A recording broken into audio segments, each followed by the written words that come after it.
Hello everyone, welcome back. This is a story from Her Silent Revenge, and it has taken a turn you absolutely didn't expect. Let's begin. On that Sunday, my husband told me the whole family would be having dinner together. Then he added a sentence that left me frozen. "It's better if you don't sit at the table. My mother doesn't want you to." A few minutes later, my mother-in-law texted bluntly, "Don't come. The list is finalized." That night, I packed my things and left in silence. 1 week later, my husband called me back. His voice was panicked. "Thanks for being here. Before we begin, remember to like, subscribe, and share where you're watching from in the comments below. This story is presented as a dramatized narrative created for learning and reflection. Some elements are fictional, and any resemblance to real individuals or situations is purely coincidental, while the lesson remains true." The morning of January 15th, 2025 started like any other Wednesday in Seattle. I remember because I'd checked my calendar twice before leaving the apartment, a habit I picked up years ago when deadlines started piling up like dirty laundry. Patterns matter when you're trying to control your life, or at least that's what I told myself back then before I realized how little control I actually had. My name is Sophia. I'm 38 senior UX designer at Amazon's Seattle office in South Lake Union. The title sounds fancier than it feels most days. What it actually means is that I spend my mornings in back-to-back Zoom calls, my afternoons drowning in design reviews, and my evenings still thinking about problems I left unsolved at the office. I've gotten good at compartmentalizing. Work brain, home brain, the version of me that shows up in meetings versus the version that exists in private. Everyone does this, I think. Everyone splits themselves into manageable pieces. The apartment we lived in was in Capitol Hill, a neighborhood that had somehow transformed from quirky to expensive while I wasn't paying attention. Trevor, my husband of 4 years, used to joke that we'd moved there by accident, just following where the rent seemed manageable. By the time we realized we were sitting on real estate gold, we'd already fallen in love with the vintage molding and the coffee shops on every corner. He was the one who noticed those details. He was good at noticing things, at least when it suited him. He was also good at not noticing things. Looking back, that particular skill would prove far more useful to him than the other. That morning, I dressed in the same uniform I wore most days. Black pants, a cream-colored blouse, the kind of outfit designed to disappear into the background, while I talked about user interface improvements and accessibility standards. I spent 45 minutes getting ready, which was probably 30 minutes longer than necessary, but there was comfort in the routine. Shower, moisturizer, coffee from the machine we'd bought at Costco. The small rituals that convince you that you're in control of something, even if it's just the order in which you put on your clothes. My reflection in the bathroom mirror looked fine. Tired maybe, but fine. There were small lines around my eyes that hadn't been there 5 years ago, or maybe they had, and I was just noticing them now. I'd learned that women start examining their faces differently at a certain age. We look for changes. We catalog decay. We wonder if other people notice what we're starting to see. The drive to South Lake Union takes me past the Space Needle, past the water, through neighborhoods that remind me why I'd chosen this city in the first place. Seattle in January isn't pretty. It's all gray sky and wet pavement, but there's something honest about it. No pretending to be something it's not. Just rain and coffee and people trying to make it work. The city felt like a person I understood. Melancholy but functional. Trying its best. My office sits in a glass building that looks like 1,000 other tech company offices. Modern, efficient.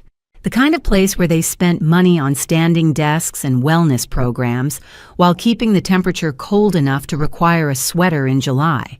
When I arrived that morning, I grabbed my badge from my bag and swiped through the entrance. The motion was so automatic I barely registered it. 5th floor. My desk overlooked the city, which sounds impressive until you realize everyone's desk looks the same. We were all staring out at the same gray skyline, all waiting for the same meetings to end, all pretending that proximity to windows meant something about the quality of our work. The day moved the way days usually do when you're not paying attention. A meeting with my team about design iterations on a feature that would probably be scrapped in 3 months anyway. Emails from clients with impossible timelines and unclear requirements. A coffee run to the place on the ground floor where they remember I take oat milk. Small kindnesses that make corporate life feel less impersonal. Around 2 o'clock, I had a conference call with someone from New York who kept muting and unmuting themselves by accident.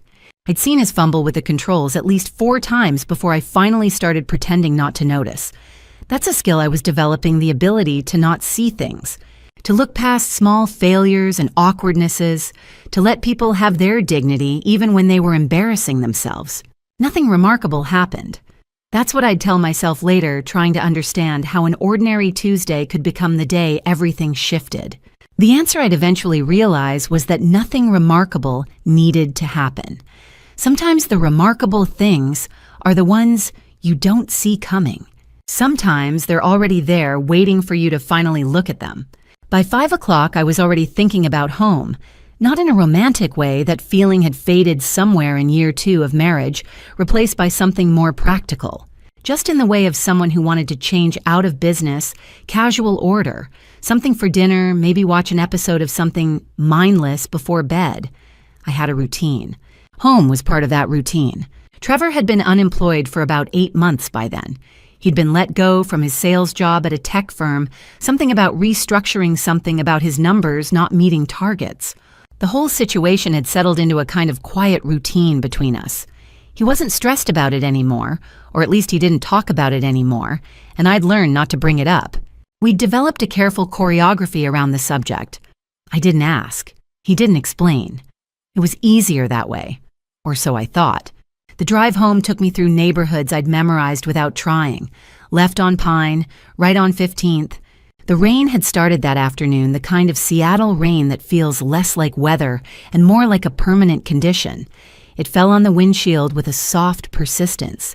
I had the radio on some NPR program I wasn't really listening to. I was thinking about dinner, Thai food maybe, or we could order from that Italian place we liked. When I pulled into the parking garage underneath our building, I felt something release inside my chest. The feeling you get when you're home, safe, known, like you could finally stop performing and just be yourself. I've learned since then that this feeling is often a trap. Safety is an illusion we construct to make the present moment bearable. I took the elevator up to our floor and unlocked the apartment door with the key I'd had for 4 years. The space was quiet in the way apartments get when you live with someone but aren't quite living together in that moment. Not empty, just waiting, charged with something I couldn't name. That's when I saw him. Trevor was sitting on our sofa in the living room facing the window that overlooked the street. He hadn't turned on any lights except the one that filtered in from outside. His profile looked different somehow, his jaw set in a way I didn't recognize. He was wearing the shirt I'd bought him for his birthday last year, the blue one that brought out his eyes. He wasn't wearing it well.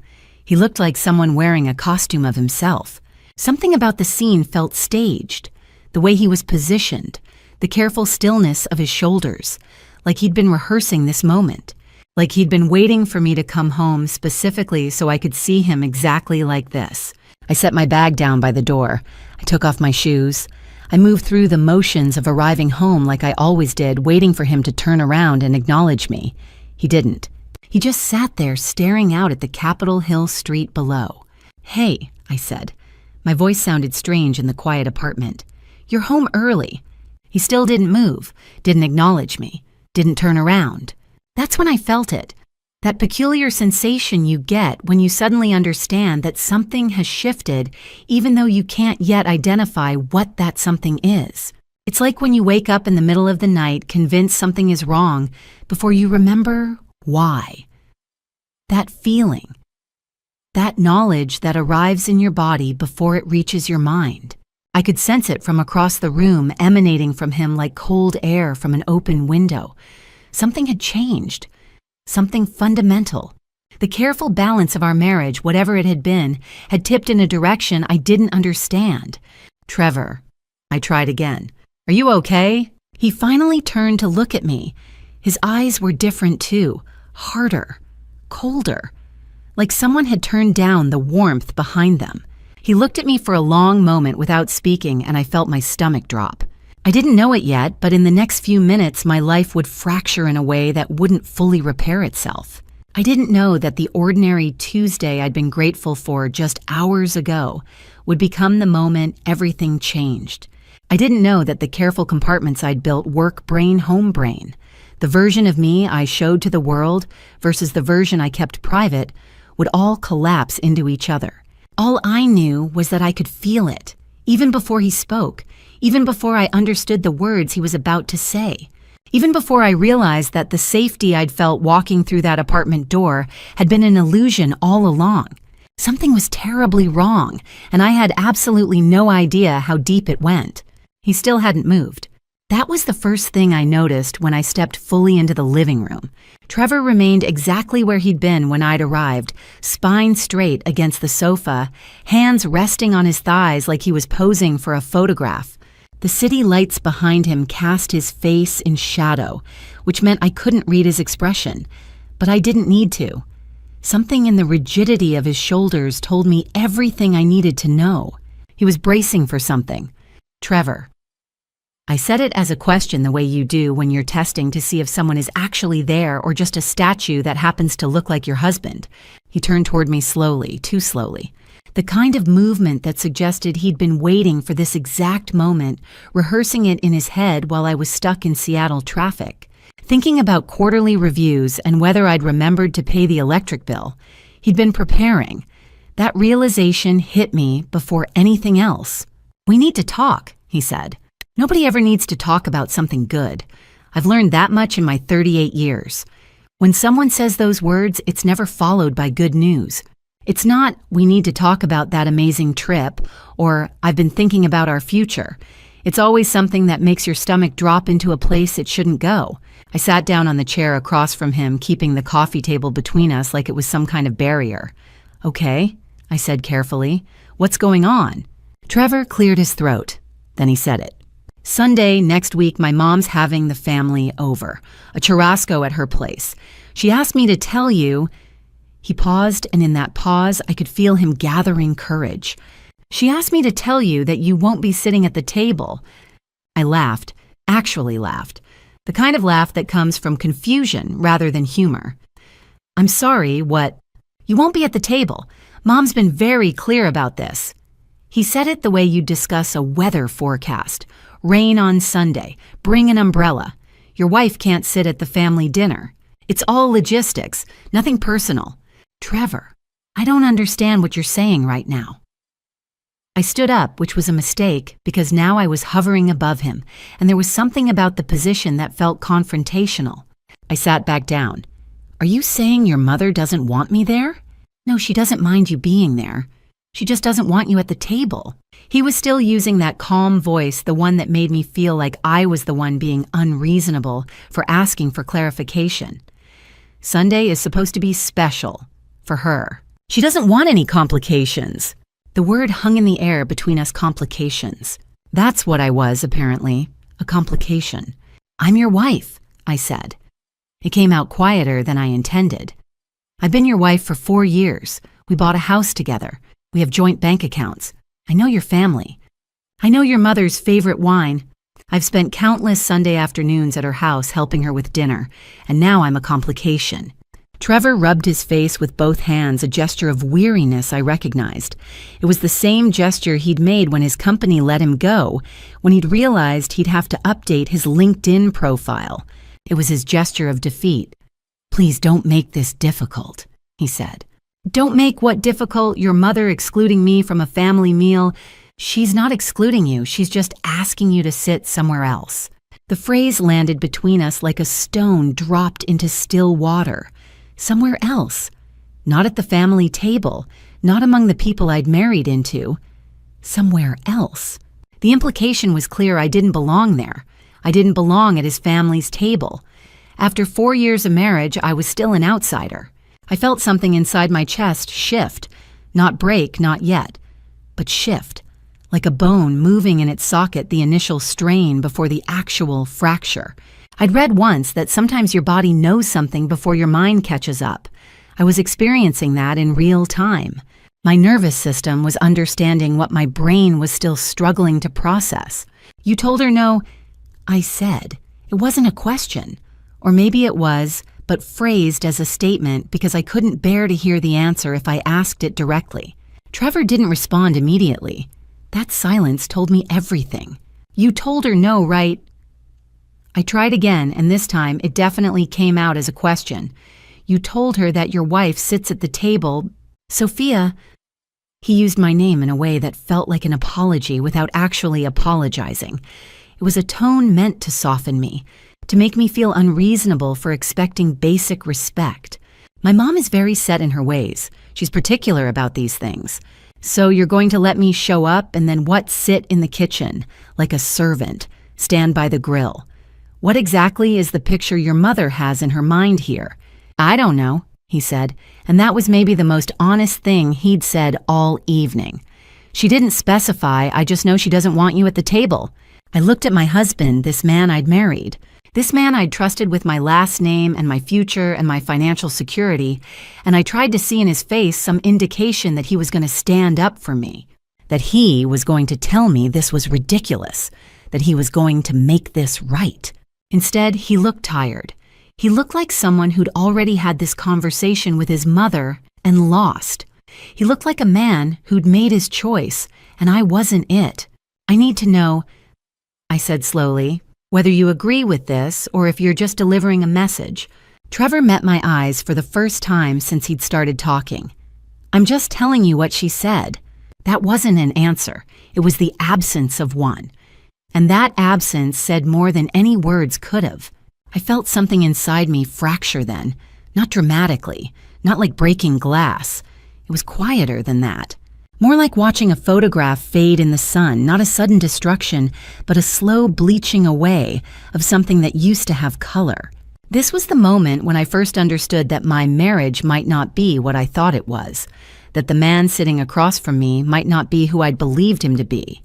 I stood up and walked into the kitchen without saying anything else. I needed distance. I needed the island counter between us. I needed to be somewhere that wasn't in the same room as a man who would sit and listen to his mother exclude his wife, and then deliver that message with the tone he'd used to discuss weather or traffic. I placed my hands flat on the cool marble of the counter and tried to breathe.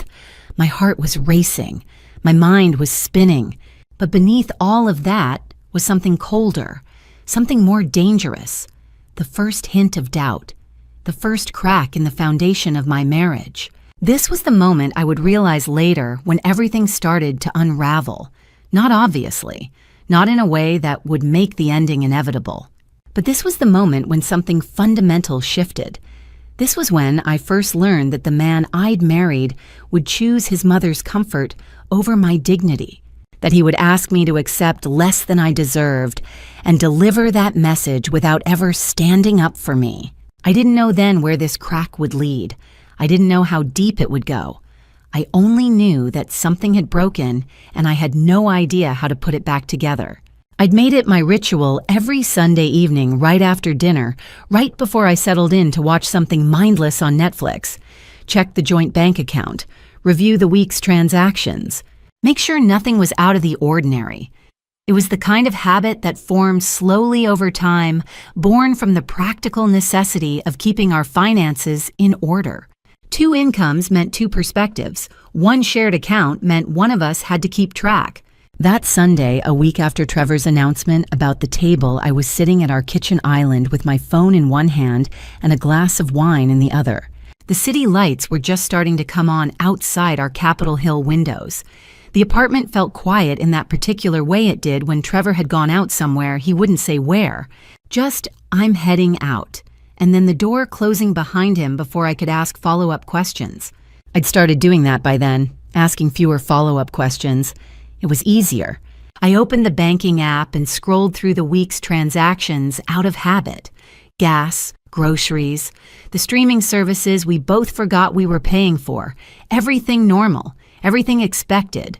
And then I saw it. A CH transfer. $30,000 to someone named Fiona Brooks. The number just sat there on the screen, refusing to make sense. $30,000. Not a typo. Not something I'd misread. $30,000 to someone I'd never heard of, transferred just 2 days after Trevor had told me I couldn't sit at his family's dinner table. My hands started to shake. I read the transaction 3 times, as if the numbers might rearrange themselves into something less alarming. They didn't. Fiona Brooks. $30,000. January 17th. The date was 2 days after our fight, 2 days after his mother had made her demands clear. I set the phone down on the counter and pressed my hands flat against the cold marble, trying to steady myself. My mind was reaching for explanations. Fiona Brooks. Who was Fiona Brooks? A colleague? A friend? Something about the name made my stomach tighten in a way I couldn't quite explain. I picked the phone back up and called Trevor. The phone rang 4 times before going to voicemail. I hung up without leaving a message. I didn't even know what I would have said. Why did you transfer $30,000 to someone named Fiona Brooks? Seemed like the kind of question that deserved more than a voicemail. I tried again. 5 minutes later, same result, voicemail. The blue light of my phone cast shadows across my face in the darkening kitchen. By the 8th call, I'd stopped being confused. I was moving into something else, something sharper. When he finally answered, I could hear traffic in the background. Sophia, what's wrong? Why are you calling so much? His voice had that careful quality to it, the tone people use when they're trying to figure out how much you know before they answer your questions. Who is Fiona Brooks? I asked. I didn't bother with hello. I didn't bother with small talk. There was a pause. Not long enough to be completely suspicious, but long enough to let me know he was calculating something. What do you mean? Trevor. $30,000. Transferred to Fiona Brooks. 2 days ago. I need to know who that is. Another pause. Longer this time. I can explain, he said finally. The 4 words that are basically designed to make everything worse. She's helping my mom with something. A business thing. A business thing, I repeated. A $30,000 business thing. My mom's company is having some problems. Fiona is a business consultant. She's helping her figure some things out. I pressed my phone closer to my ear as if that would somehow let me hear what he wasn't saying. And why does the consultant need $30,000 from our account? It's a short-term thing. She needs capital to work with. I'm going to pay it back in 2 weeks, maybe 3. It's not a big deal. Not a big deal, that's what he said. $30,000 transferred to a woman I'd never heard of was not a big deal. Trevor, that's our money, our savings. We discussed never making large transfers without talking to each other first. I know, and I'm sorry I should have mentioned it, but my mom was stressed, and Fiona said she could help, and everything moved really quickly. I promise I'll replace it. Every word he said landed wrong. Not because they didn't make sense, but because they made too much sense in the way that lies often do. They had the shape of truth. They just didn't feel true. I'm going to need more information, I said. Who is Fiona Brooks? Where does she work? How does your mother know her? Look, I'm driving right now. Can we talk about this when I get home? It was the oldest trick in the book. Delay, deflect. Promise to discuss it later when you've had time to refine your story. Just answer the question. Who is she? He sighed. It was the sigh of someone who wanted this conversation to be over. She's just someone my mom hired. I don't know her that well. She seems professional. That's all I know. Professional. The word lingered with me. A professional consultant. A professional woman who'd somehow convinced my husband to transfer $30,000 from our joint account without consulting me first. I hung up without saying goodbye. My hands were still shaking when I set the phone on the counter. I stared at the transaction on my screen. Fiona Brooks. The name felt foreign in my mouth, like a word in a language I'd never learned. Something inside me had shifted when I saw that amount. Not dramatically, but I could feel it. The first real concrete proof that something beneath the surface of my marriage had started to rot. The table, the exclusion, and now this money moving in directions I didn't understand to people I didn't know with explanations that didn't quite fit. I couldn't just sit with this. I couldn't pretend I hadn't seen the transaction. I couldn't go back to my routine of checking our account every Sunday and pretending everything was fine. I set my wine glass down and picked up my phone with steady hands now. Steady because I'd made a decision. I was going to find out who Fiona Brooks was, and I was going to figure out what my husband had done. The apartment was quiet when I heard his key turn in the lock. I'd been sitting in the dark for the past 2 hours watching the city lights flicker through our Capitol Hill living room windows. The rain had started again, that Seattle rain that never really stops, just takes breaks to remind you it's still there. I turned on my phone 3 times to call someone, then turned it off again. Who would I call? What would I even say? I didn't turn on the lights. Trevor appeared in the doorway, silhouetted against the hallway glow, his gym bag slung over one shoulder. He froze when he saw me. Not because I was sitting in the dark, that would have just been strange. He froze because he could feel it. The shift. The thing that happens when someone you love stops believing you. When suspicion replaces trust. When the foundation of a marriage starts to crack. Sophia. His voice carried a question mark, the kind people use when they're not sure if they're walking into a conversation or an ambush. I let him fumble for the light switch. Let the soft glow of the lamp wash over us. I needed to see his face clearly for this. I needed to watch what happened when I asked him about the lie I'd discovered. "We need to talk about Fiona Brooks," I said. My voice was steady. I was surprised by that. I'd expected to sound angry, but instead I sounded almost clinical. Cold even. Like I was discussing a work problem rather than the unraveling of my marriage. He set his gym bag down slowly. Too slowly. The kind of slowness that suggests someone is buying time. "What about her? Who is she, Trevor?" I asked it simply, like I was asking for a definition, like I genuinely didn't already know he was going to lie to me. He moved toward the couch, and I realized he was going to sit down, to settle in. Like this was going to be a casual conversation. The anger flickered, then a quick hot flash of it, but I kept my face composed. I'd learned something in those 2 hours of sitting in the dark. Anger was a luxury I couldn't afford. I needed clarity more. "I told you. She's a business consultant. She's helping my mom with some financial restructuring for the agency." I watched him. Really watched him. His shoulders were tense, pulled up toward his ears like he was bracing for impact.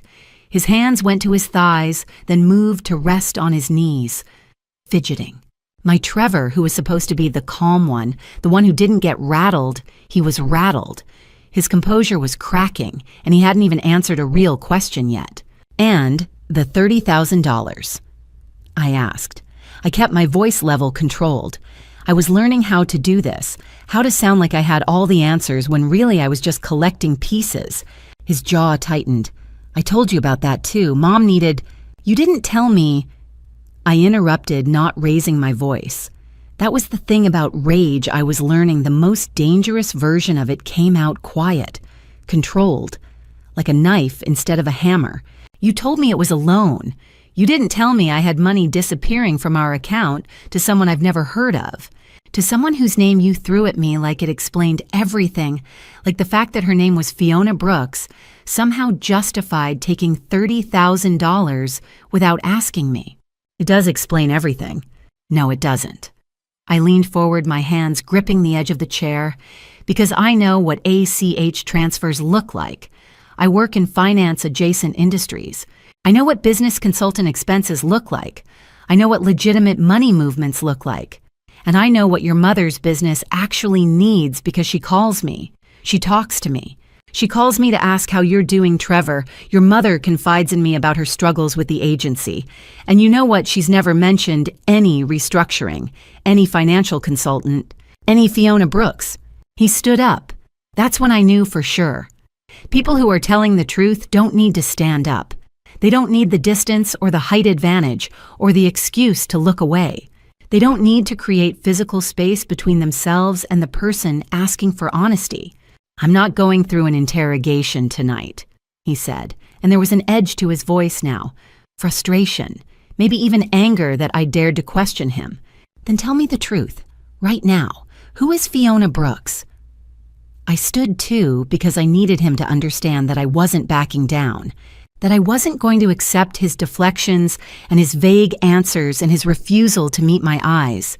His eyes met mine for just a second, long enough for me to see the calculation happening behind them, the moment of decision, the instant where he chose deception over honesty, then slid away.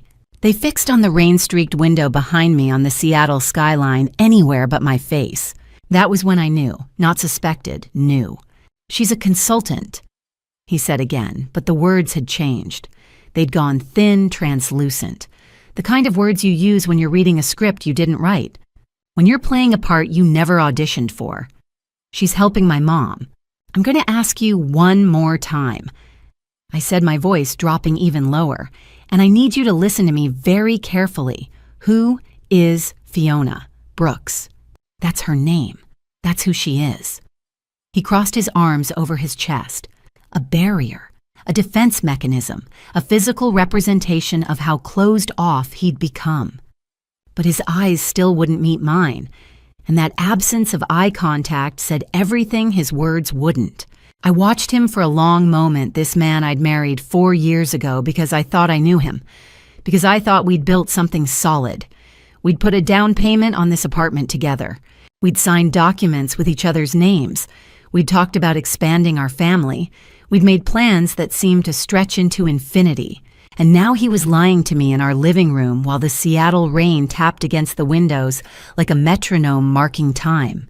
And he wouldn't even have the decency to look me in the eye while he did it. I want the money back, I said quietly. All of it. Tomorrow. That's not possible. Then in 2 weeks, Sophia, you're going to return that money, Trevor, or I'm going to find out exactly where it went and why. And I'm going to do it with or without your help. Do you understand me? Ye points. He said nothing. Just stood there, a man who suddenly looked like a stranger wearing a face I used to know, a familiar mask covering someone I'd never actually met. I need to know who she is, I whispered. I need to know why you're lying to me. I told you, he said, and there it was, that micro flash of frustration, of anger, of someone who'd been caught in their lie and couldn't quite remember why they were supposed to keep up the pretense. She's a consultant. I walked past him toward the bedroom. I couldn't look at him anymore. I couldn't stand in the same room with someone who would stand in front of me in our apartment that we'd bought together in the life we were supposed to be building and lie directly to my face. We'll talk about this tomorrow, I said from the doorway. But I wouldn't talk to him tomorrow. Tomorrow I'd be doing something else entirely. Tomorrow I'd be looking for answers he clearly wasn't going to give me. Tomorrow I'd find out that Fiona Brooks wasn't just a consultant, wasn't just someone who'd received $30,000 from my husband's account. Tomorrow I'd realize that the man I was sleeping next to had a whole other life I didn't know about, that the money wasn't the real issue. That lying about her name, about her purpose, about where the money went, those were the real betrayals. But that night I just closed the bedroom door and listened to him move around the apartment, uncertain now, maybe even afraid of what came next. I lay in bed and stared at the ceiling and wondered how many other lies were sitting in the spaces between us. How many other secrets was I not asking about? He was lying. I was certain of it.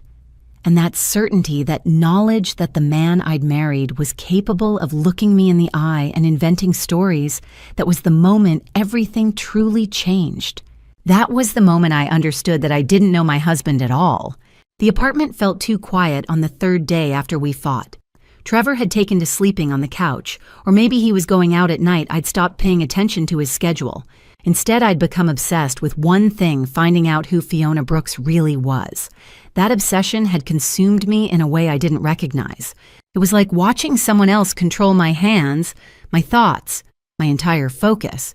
I sat at my desk in the early morning before work with a cup of coffee that had gone cold an hour ago.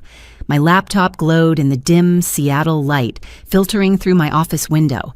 The rain outside was relentless, the kind that made you feel like you were living inside a cloud. My heart was racing even though I was just about to start typing. I knew on some level that whatever I found was going to change things, that there was no going back from this particular investigation. I typed her name into the search bar, Fiona Brooks. Just like that. 3 billion results, probably, but I started clicking through them anyway. I found several profiles attached to that name. One professional database showed she was 32 years old and listed her occupation as interior designer freelance, not a consultant, not a business analyst, not anyone who would be helping my mother-in-law restructure a marketing agency's finances. My chest tightened immediately. The lie was already confirmed before I'd even started looking. I checked another platform where professionals posted their portfolios and credentials. Her profile was there, polished, professional, meticulously curated. She had thousands of connections according to her public information. The photos were well-chosen design projects, mood boards, a few travel shots from what looked like Cabo and Miami. There was a photo of her at a gallery opening in Seattle dated 8 months ago. No sign of any connection to Patricia. No photos with Trevor's mother. No business-related content whatsoever. Just a woman building a brand as an interior designer. A woman my husband had introduced into our lives under false pretenses. I scrolled through the available public photos, the ones she'd tagged herself in, or that friends had shared. That's where people's guards came down sometimes in photos other people had shared of them. In the candid moments, in the ones they didn't control, that's where the truth lived. And that's where I found it. A photograph from a hotel room. Not just any hotel, it looked like one of those upscale places downtown, the kind with expensive bedding and a view of Puget Sound. The kind of place that costs $300 a night. Fiona was there, yes, but she wasn't alone. She was leaning against someone's chest, both of them smiling at the camera like they didn't have a care in the world. Her hand was on their arm, and their arm was wrapped around her waist in a gesture of complete possession and comfort. The someone was Trevor. The photograph was dated 6 months ago, June. I stared at it for a long time without blinking. My hands had gone numb. My fingers felt like they belonged to someone else. It was like watching someone in a movie when they finally understand the plot twist that moment, where all the pieces fall into place and nothing will ever be the same again. That moment where you realize you've been watching a story about a lie your entire life and everyone else knew it but you. I checked the account that posted the image. A profile I didn't recognize, probably a friend of Fiona's. But as I looked at the details, I saw something else. The timestamp had been edited. Someone had cleaned this up, tried to erase it, but the older version still existed visible in search results, a ghost of what they'd tried to hide. They'd been covering their tracks, both of them. I went back to Fiona's main profile. There, buried in her list of connections, I saw something else, a different account, one I recognized instantly. Trevor's old college account that I didn't even know he still used, an account he'd apparently kept secret from me. And he was following Fiona's profile from this account, viewing her content, liking her posts. Very recent activity from 2 days ago, while he was lying on our couch claiming everything was fine, while he was pretending to sleep. My hands were trembling now. Actual trembling, the kind that made it hard to hold the mouse. The kind that makes you understand your body is having a reaction your mind hasn't fully processed yet. I took a screenshot of everything. The hotel photograph, the timeline, the different account, the connections, the likes, the follows, all of it. Everything that spelled out one undeniable truth. This wasn't about my mother-in-law's business. This wasn't about a consultant who needed $30,000. This was about my husband having an affair. This was about lies stacked on top of lies. This was about a man who would look me in the eye and tell me stories that had no basis in reality, while all the evidence of his infidelity sat in plain sight on the internet, waiting for me to find it. I held my phone to capture more screenshots, my hand so unsteady that the images came out slightly blurred. But it didn't matter. The evidence was there. It was stark and irrefutable and utterly devastating. I could show these to him. I could throw them in his face. But even as I thought it, I knew it wouldn't matter. He'd already proved he was capable of lying. What would stop him from lying about this? One photograph, that's all it took. One photograph from a hotel room taken 6 months ago with my husband's arm around another woman to make me understand that everything I thought I knew about my marriage was a lie. Everything I'd built my life on was constructed on a foundation of deception. I sat there at my desk for I don't know how long. 5 minutes. An hour. Time seemed to have stopped working properly. The cold coffee got colder. The rain kept falling against the window. The Seattle morning continued around me like nothing had changed, like the world hadn't just shifted on its axis. And I realized something that made my stomach turn. Trevor had been lying to me for months, not just since we fought, not just about Fiona, but for months. Since before June. Since before he took that photograph in that hotel room, he'd been building this second life while I was building a life with him. While I was thinking about our future. while I was planning what we might become.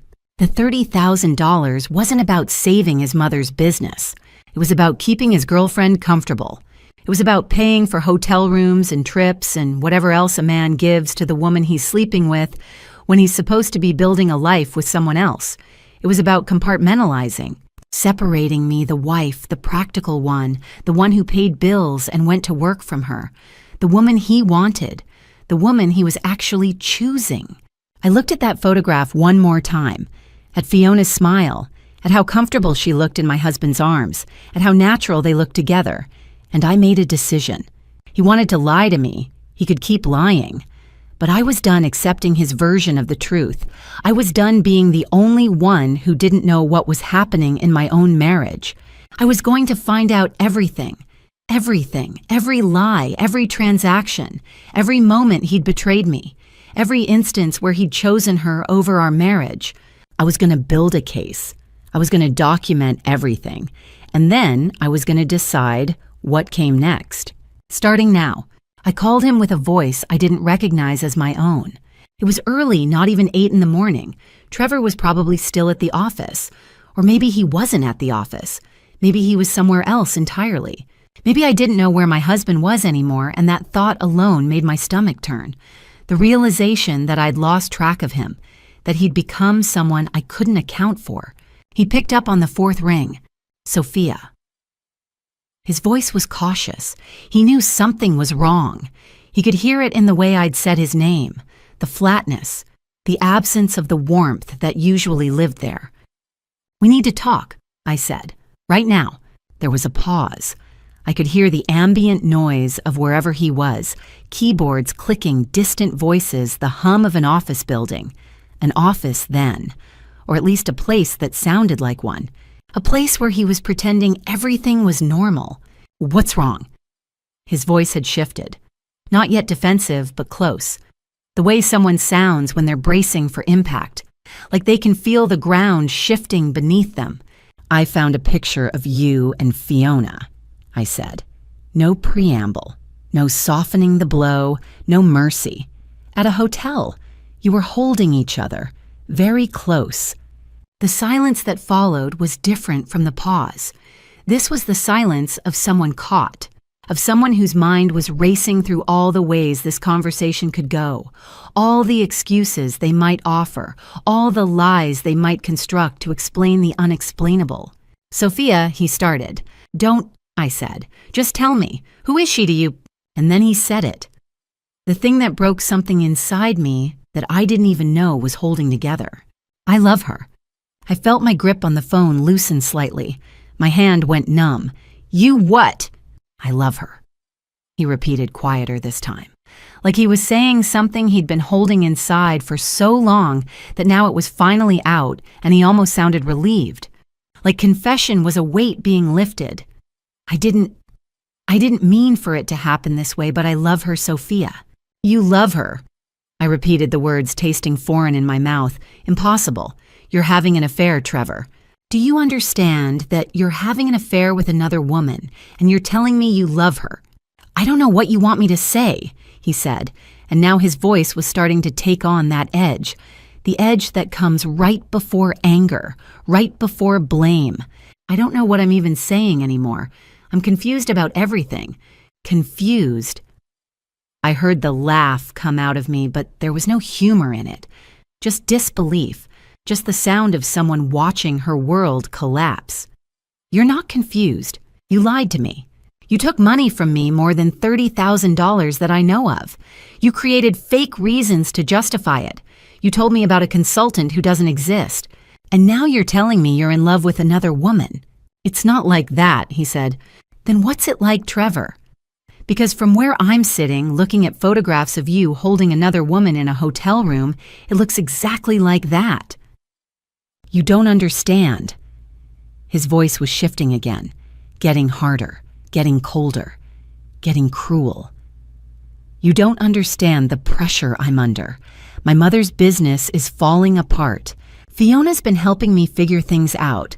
She listens to me in ways that you never have." "Stop," I said. "Don't you dare blame this on me. Don't you dare suggest that this is something I caused by not listening well enough or not being supportive enough. I'm not saying, how much money, Trevor? I interrupted. I needed numbers, facts, something concrete I could hold on to. What? How much money total? Not 30,000. How much have you actually taken? There was another pause, a longer one this time. The pause of someone calculating how much they could admit to without making things worse. 45, he said quietly. $45,000. More than I'd even realized. More than the initial transfer. He'd been bleeding our account dry piece by piece, withdrawal by withdrawal, and I'd been so busy, so distracted, so completely oblivious that I hadn't even noticed. I'd trusted him. I'd believed him. I'd let him take money from our shared life to fund his secret one. 45,000, I repeated numbly. The number hung between us like a physical thing. Sophia, listen. But then he said something that changed everything. And don't talk to my mother about this, he said suddenly. His voice had changed completely. All the defensiveness, all the pleading, all the false vulnerability, it was gone. What replaced it was something harder. Something that made the hair on my arms stand up. Something dangerous. The tone of his voice had shifted into something I'd never heard from him before. Something that sounded almost threatening.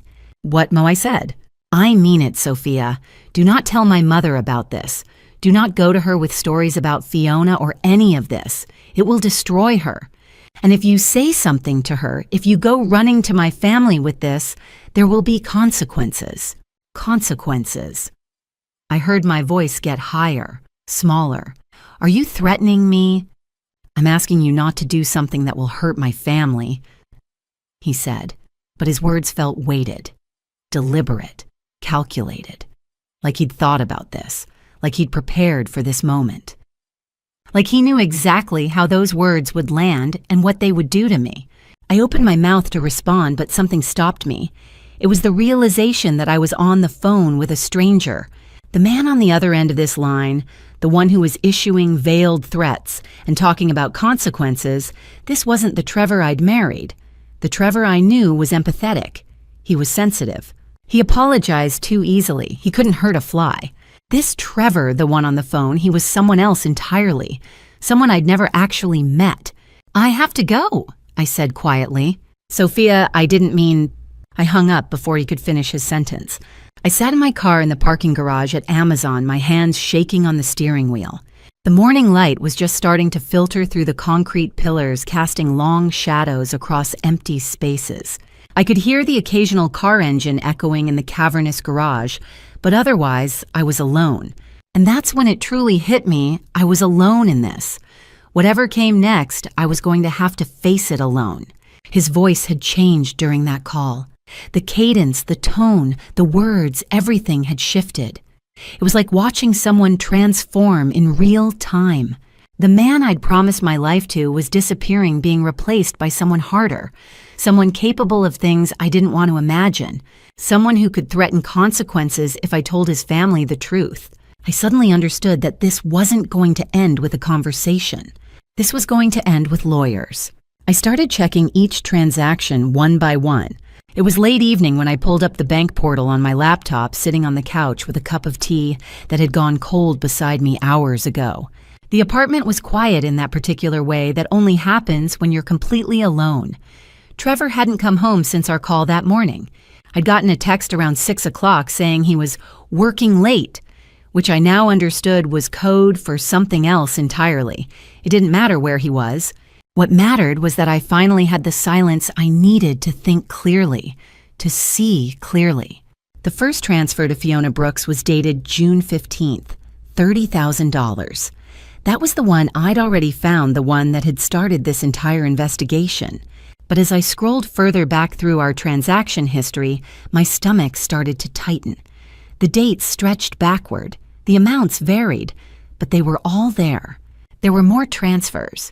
$2,000 on June 18th, $3,000 on June 25th, $5,000 on July 3rd, another $3,000 in early August, $2,500 in late August. Small amounts, the kind that might slip past someone who wasn't looking closely.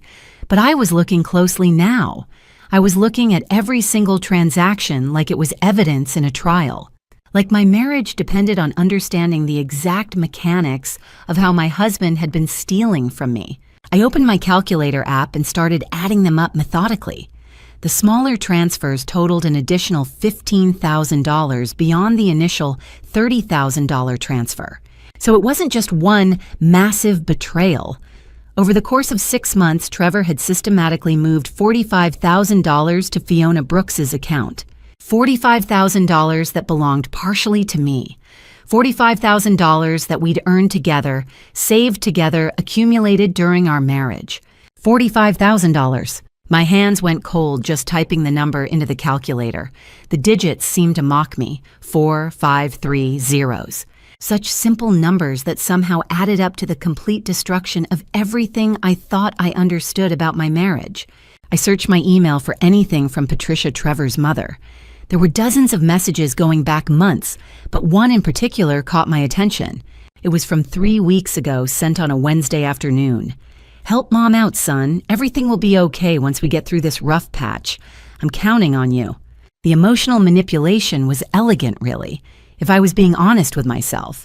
A mother asking her son for help, a mother expressing trust and reliance, a mother making it sound like she needed him desperately.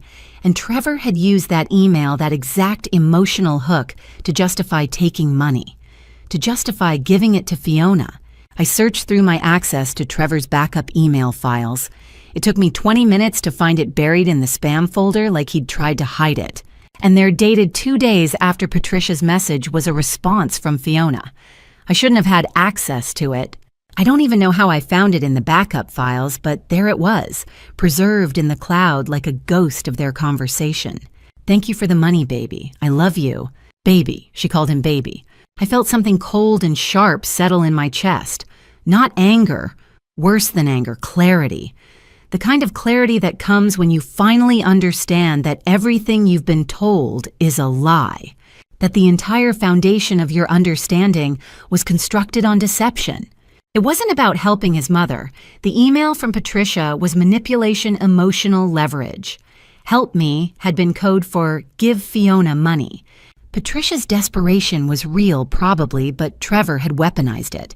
He'd used his mother's struggles as justification for funding his affair. And Fiona's message proved it. She wasn't thanking him for helping save his mother's business. She was thanking him for the money itself, for the literal, tangible cash he'd been giving her. But that was just the beginning. I dug deeper into the bank records, searching for any account activity I didn't recognize, any transfers that didn't make sense, any patterns that suggested something more sinister than simple infidelity. And that's when I found it. An account opened 5 months ago under Trevor's name alone. No joint ownership, just him. A secret account he'd created without telling me. I clicked through to the statement with trembling hands. The account had received regular deposits, large ones. $50,000 had been funneled into that account over 6 months in increments that matched almost perfectly with the transfers to Fiona. Sometimes a few days after, sometimes a few days before, but the pattern was unmistakable. It was like watching someone walk their fingertips across a map, tracing a route they'd planned long in advance. Like watching evidence of premeditation laid out in black and white. This wasn't impulsive. This wasn't something that had just happened because he'd fallen in love with someone and made a momentary mistake. This was premeditated. This was calculated. This was a man who deliberately opened a secret account, deliberately routed money through it, and deliberately given funds to Fiona in a way that tried to obscure where the money was actually coming from. He'd built an entire financial infrastructure to hide his affair. I sat back on the couch, my laptop balanced on my knees, and I felt something shift inside me fundamentally. The shock from the phone call this morning had worn off. The anger that had fueled my investigation was still there, but now it was different. It was colder, more focused, more dangerous. This was what they meant in the movies when they talked about someone's eyes opening. All the small moments that had seemed innocent or explainable suddenly made sense through this new lens. The nights he said he was helping his mother, but came home late with explanations that didn't quite add up. The excuses about needing to help Fiona with design projects that were apparently urgent enough to require thousands of dollars. The way he'd gotten nervous when I mentioned checking our account balance. The way he'd suddenly become protective of his phone. It was all connected. Every lie, every excuse, every transfer, every secret account, every moment of manipulation. My husband hadn't just been unfaithful. He hadn't just been lying to me. He'd been systematically extracting money from our life together and routing it to his girlfriend while trying to make it look like he was helping his family. He'd done it carefully. He'd covered his tracks. He'd built this entire financial structure piece by piece over 6 months like an architect designing a fraud. $95,000. That's what I calculated by the time I was done. $45,000 directly to Fiona in identifiable transfers, plus the $50,000 that had been sitting in his secret account. $95,000 that should have been securing our future. $95,000 that should have been paying down our mortgage, investing in our retirement building, the life we'd promised each other on the day we got married. Instead, it was buying hotel rooms and trips to Cabo and the sustained attention of a woman he'd promised me he barely knew. I looked at the time on my laptop. 11:47 at night. The apartment was dark except for the glow of the screen. I thought about calling him again. I thought about confronting him with what I'd found. I thought about throwing these numbers in his face and watching him try to explain them away. But I knew that wouldn't work. He'd find a way to minimize it. He'd find a way to explain it. He'd find a way to manipulate it. He'd find a way to make me doubt what I was seeing right in front of me in black and white numbers. What I needed wasn't another conversation. What I needed wasn't another opportunity for him to lie. What I needed was someone who dealt in facts and evidence. Someone whose job was to understand exactly what it meant when someone systematically transferred $95,000 to fund an affair. Someone who could translate this financial betrayal into legal language. What I needed was a lawyer, and I knew exactly who to call. I called Melissa on my way into the office the next morning. She picked up after the first ring, which meant she'd probably seen my name flash across her screen and already knew something was wrong. Melissa had that sixth sense, the kind of friend who could detect crisis in the tone of a voice before you'd even opened your mouth. "Hey," she said cautiously. "You okay?" "No," I said. "I need to talk to you. Can you meet me for coffee before work?" 20 minutes later, we were sitting in a booth at a coffee shop in Capitol Hill, the kind of place where they knew our orders, because we'd been coming for 3 years. I ordered chamomile tea instead of my usual latte. My stomach couldn't handle caffeine. It couldn't handle much of anything at that moment. I told her everything. The affair, the money, the photographs, the secret account, the emails from Patricia, the messages from Fiona, all $95,000. I laid it all out like cards on a table, and I watched her face shift from confusion to shock, to a quiet, controlled rage that I recognized because I'd felt it myself. Melissa didn't interrupt me. She just listened, her coffee growing cold in front of her, her eyes never leaving mine. When I finally finished, when I'd told her about the hidden account, the systematic transfers, the way Trevor had calculated every move, she was silent for a long moment. Then she reached across the table and squeezed my hand so hard it almost hurt. "You need a lawyer," she said finally. "Right now." "I know," I said. "No, I mean today, not tomorrow, today. This is serious, Sophia, like really serious." She pulled out her phone and scrolled through her contacts. "I know someone, James Mitchell. He's handled some cases for people at my firm. He's good, really good. And more importantly, he won't judge you. He'll just help you." "Do you think he can take my case?" I asked. "I think he'd be crazy not to," Melissa said. She made a phone call right there in the coffee shop, explained the situation in brief terms to someone on the other end, and within 10 minutes had arranged an appointment for that very afternoon. When she hung up, she looked at me with an expression that was both fierce and protective. "You're going to get through this," she said, "and you're not going to do it alone." By 2 o'clock that afternoon, I was sitting in a conference room on the 42nd floor of a downtown Seattle office building, looking out over the Puget Sound while a man in his mid-50s reviewed the screenshots I'd printed out and organized into folders. James Mitchell had gray at the temples and the kind of calm demeanor that made you believe he'd seen everything and probably had. He wore a navy suit without a tie, and his reading glasses hung from a chain around his neck. He didn't say anything for several minutes. He just looked through each piece of evidence, making small notes on a legal pad. The rain that had been constant all morning was now pelting the floor-to-ceiling windows, and for a moment the sound was the only thing between us. I found myself listening to it instead of thinking about what he might be discovering in those pages. Finally, he looked up and set down his pen carefully. "This isn't just infidelity," he said, his voice measured and quiet. "This is fraud.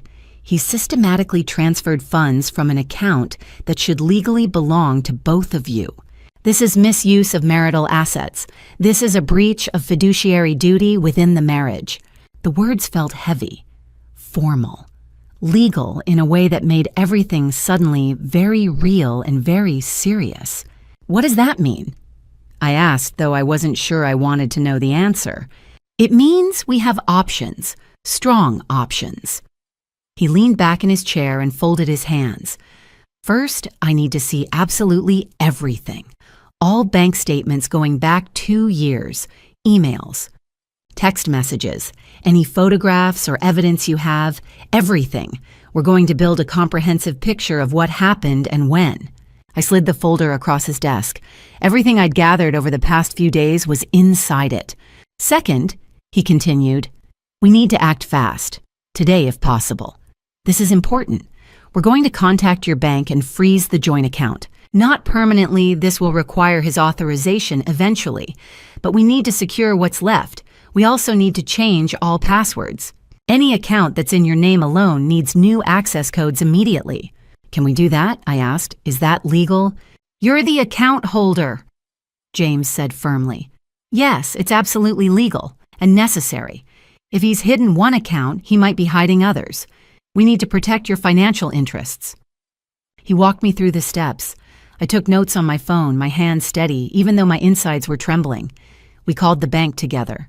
I spoke to a representative in my own voice, which felt surreal, claiming control of accounts that I'd shared with someone I loved, essentially locking him out of our money. It took 15 minutes to freeze the joint account and set up a hold that would require both signatures to access or transfer funds. When it was done, I felt like I'd just crossed some invisible line. There was no going back from this. This wasn't a conversation anymore. This was action. This was real. "Now," James said as we wrapped up, "we prepare. We document everything. We build an ironclad case. And we prepare you for the fact that this is going to get complicated." I drove home with the rain still coming down, and I thought about what he'd said. Complicated. That was one word for it. I could think of others. For the first time since I'd discovered the affair, since I'd found the photographs and the secret accounts and all the evidence of his systematic betrayal, I didn't feel completely alone. Melissa had my back. James had my back. There was a plan now. There was direction. But as I pulled into the parking garage of our apartment building, the apartment we'd bought together, the life we were supposed to build, I realized something else too. The deeper I dug, the more I uncovered. And I had a feeling there was much more to find. James had said he needed everything going back 2 years. 2 years. What else had Trevor been hiding in that time? How many other secrets were waiting for me to discover them? I sat in my car for a moment before going inside, watching the rain streak down the windshield, and I understood that this was only the beginning. The real fight was about to start. I called her directly. It was late in the evening, around 9 o'clock, and I was sitting in my car in the parking garage of our apartment building. The engine was off. The rain had stopped for once, leaving that peculiar Seattle silence, where the only sound was the occasional drip from the concrete above. I'd scrolled through the messages James had sent me, found Fiona's number in one of the screenshots, and before I could talk myself out of it, I dialed. I didn't expect her to answer, but she did. "Hello." Her voice was cautious, like she was answering a call from a number she didn't recognize which she was. "This is Sophia," I said. My voice was steady. I was surprised by that. "Trevor's wife." There was a pause. I could hear her breathing on the other end of the line. "I know you've been seeing my husband," I continued. "I know he transferred $45,000 to you. I want to know why." Sophia the first. "Why Fiona?" Another pause. Longer this time. And then she said something that made my entire body go cold. "You don't know about the baby." The words didn't make sense at first. They were English words strung together in an English sentence, but they might as well have been in another language. The baby. What baby? What was she talking about? What I said. "I'm pregnant," Fiona said quietly. "I'm carrying Trevor's baby.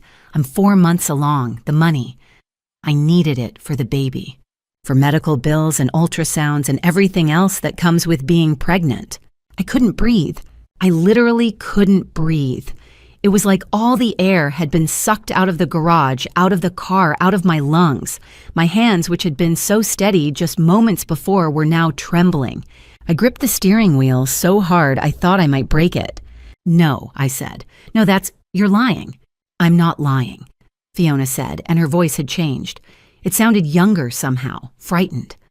"I know this is horrible. I know I've hurt you. But it happened, and now there's going to be a baby. There's really going to be a baby. How far along?" My voice sounded strange in my own ears. Hollow, like it was coming from someone else. 4 months, she said. "Maybe closer to 5 now. The baby's due in early December. I've already had 2 ultrasounds. I heard the heartbeat. It's real, Sophia. It's all very real." December, 5 months away. I did the math in my head. June. They'd been together since June. Maybe before that. How long had this been going on?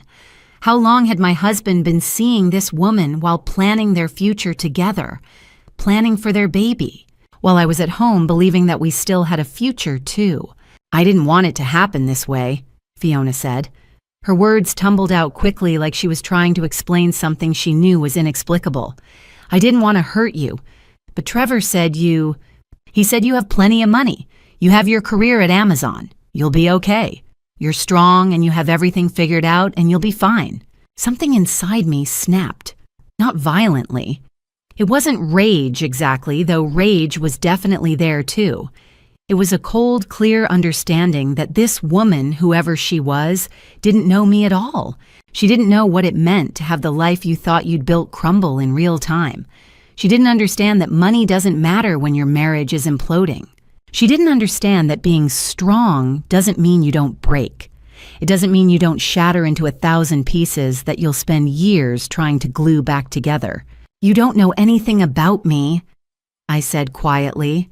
The calmness in my voice scared me. "You don't know anything about what this means." "I know, and I'm sorry." I hung up. I just ended the call. I didn't wait for her apology. I didn't listen to whatever else she thought she needed to say. I simply pressed the button and severed the connection as if cutting off the phone call could cut off the reality of what she'd just told me. But of course it couldn't. I sat in the darkness of that parking garage, my hands still gripping the steering wheel, my eyes staring out at nothing. Through the windshield, I could see the concrete pillars holding up the structure, the fluorescent lights casting everything in an ugly yellow glow. This was where I'd bought groceries on the way home.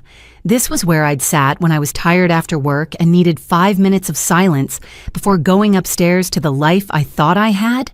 My husband wasn't just having an affair. My husband wasn't just stealing from me. My husband wasn't just lying to my face and breaking our vows and destroying everything we'd built together.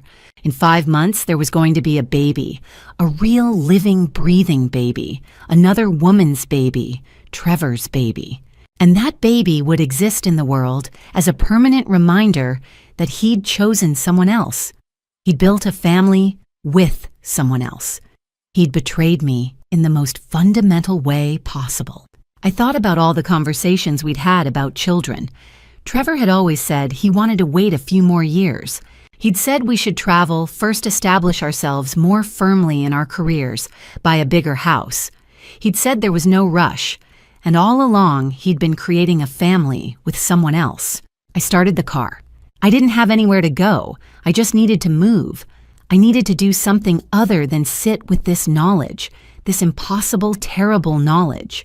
I drove through the Seattle streets without paying attention to where I was going. The rain started up again, the way it does in this city, not dramatically, but inevitably, like it had never really stopped at all. My marriage wasn't just over.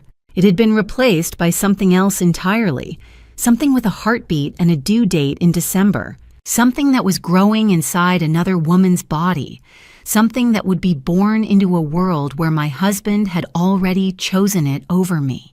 I pulled over on a quiet street in Capitol Hill and let myself cry. Not the controlled, measured tears I'd shed before. This was different.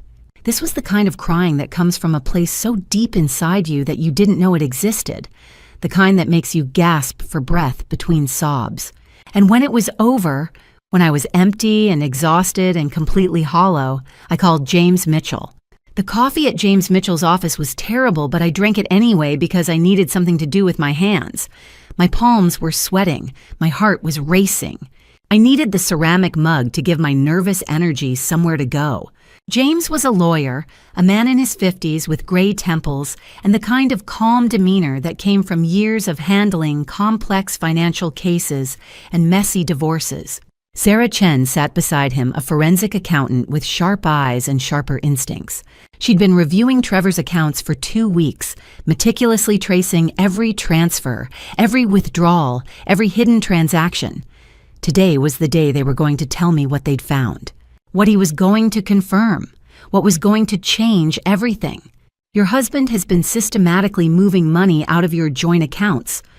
James began spreading documents across his desk with methodical precision. His movements were careful, deliberate, like he was handling evidence in a courtroom. Not all at once, small withdrawals over months, enough that it wouldn't trigger immediate red flags, but strategic enough that it adds up to significant sums. I nodded, trying to absorb the details, but my mind was stuck on the phrase systematically. That word implied planning, intention, calculation. This wasn't an accident or a momentary lapse in judgment. This was deliberate. This was someone who'd thought about what they were doing, someone who'd planned it carefully. Where did the money go? I asked, my voice steady, even though my hands were shaking. I gripped the coffee mug tighter, feeling the warmth seep into my cold fingers. "That's where it gets interesting," Sarah said. She pulled out a series of bank statements and laid them out like a map of betrayal. Each document was a breadcrumb, leading deeper into a mystery I wasn't prepared to solve. Most of it went to what appears to be a lending operation, not a traditional bank, something more informal, something that operates outside legal channels. A loan shark. The words felt foreign on my tongue, like I was speaking a language I'd never learned, like I was reading lines from a script that didn't belong in my life. "Essentially, yes," Sarah continued, nodding slowly. "But this isn't a one-man operation. This is organized. Multiple accounts, multiple intermediaries, money flowing through different channels and shell companies. The structure is sophisticated enough that it would take months to untangle if we weren't looking for it specifically. Someone designed this very carefully." She pulled out a complex diagram showing interconnected boxes and arrows, shell companies in different states, transfers crossing state lines, money moving in circles becoming increasingly difficult to track. I thought about Fiona, about the baby, about Trevor's mother and her supposed debt to dangerous people, about all the lies stacking on top of each other like layers in a cake. So Trevor was borrowing from these people. "No," James said firmly, shaking his head with absolute certainty. Trevor was working with these people. He wasn't a client seeking loans. He was a partner in the operation. The room seemed to tilt beneath me. My stomach dropped like an elevator with cut cables. A partner in what exactly?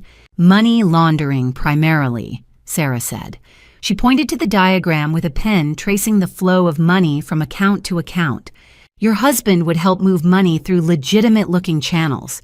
He'd create false invoices, falsified documents, fraudulent receipts. The lending operation would provide him with cash that he could claim came from his family or his business. In exchange, they use his accounts to make their operation look legitimate. It's a mutually beneficial arrangement for them. For you, it's devastating." I thought about all the times I'd questioned where money was coming from, and Trevor had given me answers that seemed plausible at the time. His mother needed help with medical bills. His business had taken on new clients. A bonus had come through from work. A settlement from an old lawsuit. Every answer had a layer of truth thick enough to cover the lie beneath it. He'd been consistent with his deceptions. He'd built a narrative that made sense if you didn't look too closely. What happens now? I asked, though. I wasn't sure I wanted to know the answer. I wasn't sure I was ready for whatever came next. James set down his pen carefully and looked at me directly. His expression was serious but not unkind. Now we have evidence of your husband's involvement in financial fraud. But here's something important you need to understand. He paused, choosing his words with precision and gravity. This lending organization, the files on this group, have been in the federal government's crosshairs for months. They've been under active surveillance by white-collar crime units. The documentation you've provided, combined with the money trails we can trace, will be the missing piece. The evidence that links your husband directly to their operation. My heart accelerated. The implications were starting to sink in. What does that mean for me? It means, James said carefully, that when we bring this to law enforcement, it won't just stay local. This crosses state lines. It involves organized lending operations and money laundering on a federal scale. The case will go to the FBI. The files about this organization have already caught the attention of federal authorities. I felt the weight settle on me like a physical thing, like something pressing down on my chest, making it hard to breathe. The FBI, are you serious?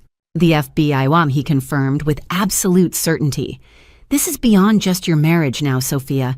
Your husband isn't simply committing fraud against you. He's part of a larger criminal network that has been operating for years. The evidence you've gathered, the bank statements, the emails, the pattern of withdrawals, the communications with Fiona, it's going to help law enforcement take down the entire operation. James leaned forward, his expression serious but not unkind. He was treating me like I was capable of handling this information, like I was strong enough. I know this is overwhelming. I know you came here thinking this was just about your divorce, just about infidelity and betrayal. But you need to understand something. You're not just protecting yourself anymore. You're potentially helping the government build a case against people who've been victimizing others like you for years. You're helping to stop them. I sat there processing everything. My coffee had gone cold long ago. The office suddenly felt too small, too warm, too enclosed. This wasn't just about Trevor anymore. This was about something much larger, much darker. This was about organized crime federal investigations, things that existed in news documentaries, not in my life, not in my marriage. When do we go to the police? I asked. Soon, James said. But first we need to make sure every detail is airtight. The FBI doesn't move on cases like this without absolute certainty. We're going to compile everything, every transaction, every communication, every connection we can trace between your husband and the lending operation. And then we're going to hand it over to Detective Emma. I left that office that afternoon with a folder containing evidence of my husband's betrayal and his crimes. But I also left with something else, the knowledge that this wasn't just about me anymore. That somewhere in a federal building, people were already watching, already waiting, already preparing to move. I called Sarah that evening from my car, sitting in the parking garage, watching the rain streak across my windshield. I'm ready, I told her. I'm ready to go to the police. Good, Sarah said. Her voice was calm, professional, reassuring. Because Detective Emma is expecting your call tomorrow morning. Sarah's office smelled like leather and old books, the kind of office that inspired both confidence and dread simultaneously. She spread the documents across her desk with the precision of someone who'd done this 100 times before. Her movements were practiced, efficient, clinical. This was routine for her. Just another marriage falling apart. For me, it was the unraveling of everything. These are the withdrawals, she said, pointing to highlighted transactions spanning 18 months. Yellow markers illuminated the most damaging ones. But here's what's important. The $45,000 you discovered was just the beginning. When I traced back further 2 years instead of 6 months, the total reached something much larger. I felt my chest tighten. How much larger? $180,000, Sarah said quietly. I couldn't speak. $180,000. That was more than most people earned in a year. That was my life, essentially withdrawn piece by piece and given to his girlfriend and his mother and his criminal enterprise. The $45,000 you found earlier was just the tip of the iceberg. Sarah continued. The secret account goes back further than you realized. Your husband had been building this infrastructure for much longer than the recent transfers to Fiona. He's been doing this systematically for years. I stared at the numbers, trying to comprehend them, trying to understand how someone could move that much money without me noticing. All of them withdrawn in cash, Sarah said. All of them untraceable. $180,000. The number was so large it became abstract betrayal quantified. Trust destroyed in precise increments. What was the money for? I asked. That's the interesting part, Sarah said. She pulled out 2 separate files. According to Trevor's emails and text messages, he told his mother he was taking money out because she had debt with loan sharks. He needed cash to pay them off before something happened to her. He was the dutiful son, the protector. My stomach twisted. Trevor's mother had never mentioned owing money to anyone dangerous. But I'd learned by now that there were entire conversations happening in Trevor's life that I knew nothing about. Sarah continued, her voice steady and professional. But he told Fiona something different. He told her he was setting aside money for her and the baby. He called it a nest egg. He positioned himself as the provider, the man who would take care of her and his child. I sat there processing. 2 different stories. 2 different women. 2 different lies, each one crafted for its specific audience. And then something shifted inside me. It wasn't confusion anymore. It was clarity. I sat in Sarah's office staring at the spreadsheet, and suddenly everything crystallized. Trevor hadn't just betrayed me once, he'd orchestrated an entire system of lies with surgical precision. He told my mother-in-law he was saving her from loan sharks, which explained why he needed to withdraw so much cash. He told Fiona he was supporting her pregnancy, which justified the separate payments. But the truth was far darker and far simpler. He was leveraging their vulnerabilities to legitimize his theft from me. He'd positioned himself as the savior. In his mother's eyes, he was the dutiful son risking everything to protect her. In Fiona's eyes, he was the provider, the man who would take care of her and his child. And in both cases, he was bleeding our marriage dry to maintain that image. He wasn't just stealing money, he was stealing my security, my future, my faith in him. And he'd made himself a hero in the process. But there was something else, too. Something worse. I wasn't just his victim. I was his tool. I was the financial infrastructure that made his entire operation possible. There's more, Sarah said quietly. We tracked some of that money. Parts of it went to Patricia's lending operation. Trevor wasn't just giving money away, he was investing in the fraud. He was part owner of the scheme. I felt the room tilt. So he was using me to fund his own criminal enterprise. Yes, Sarah said simply. She didn't soften the blow. And he was using his mother and Fiona as emotional justifications for the withdrawals. If anyone questioned him, he had ready-made stories. He was the good son. He was the responsible father. He was the man everyone needed him to be, and he used that performance to steal from you. That's when I understood this wasn't a mistake. This wasn't desperation or poor judgment. This was calculated. This was predatory. This was a man who understood exactly how to manipulate the people around him, and he'd been doing it systematically for years. I thought about every time I'd questioned a withdrawal and he'd dismissed my concerns. Every time I'd felt guilty for not wanting to help his mother. Every time I'd convinced myself I was being selfish for worrying about money. He'd weaponized my empathy against me. He'd used my conscience as a tool in his own theft. He'd made me doubt my own instincts until I didn't trust myself anymore. What happens now? I asked. My voice sounded small, fragile. Now. Sarah said, we contact the authorities. We give them everything we have. We let them do their job. I nodded, but I was already thinking beyond the legal system. I was thinking about the moment I would confront him. I was thinking about the expression on his face when he realized I'd finally seen him clearly. Not the version he'd constructed, but the actual man beneath the performance.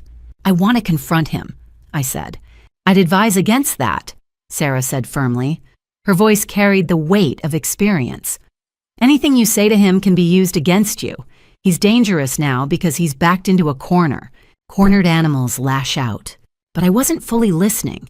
I was already imagining the moment of reckoning. The moment he understood that I knew, that I'd uncovered everything, that his elaborate system of deceptions had collapsed. I left Sarah's office that afternoon with copies of everything: the withdrawals, the emails, the text messages, physical proof of a life I'd been living that was completely different from the life I thought I was living. On the drive home through Seattle traffic, I made a decision. I wasn't going to confront Trevor myself. I was going to let the authorities handle it. I was going to let the evidence speak for itself. The next morning, I called Detective Emma. My hands were steady when I dialed. My voice was calm. "I have everything," I told her. "Everything you need, all the documentation, all the proof. Now can you come get it?" "I'll be there within the hour," she said. I hung up the phone and waited for my husband's world to collapse. That's when everything fell apart. I'd called James that morning with a clarity I hadn't felt in weeks. "I'm ready," I said. My voice was steady, resolved, like I'd finally found solid ground after months of drowning. "I want a file.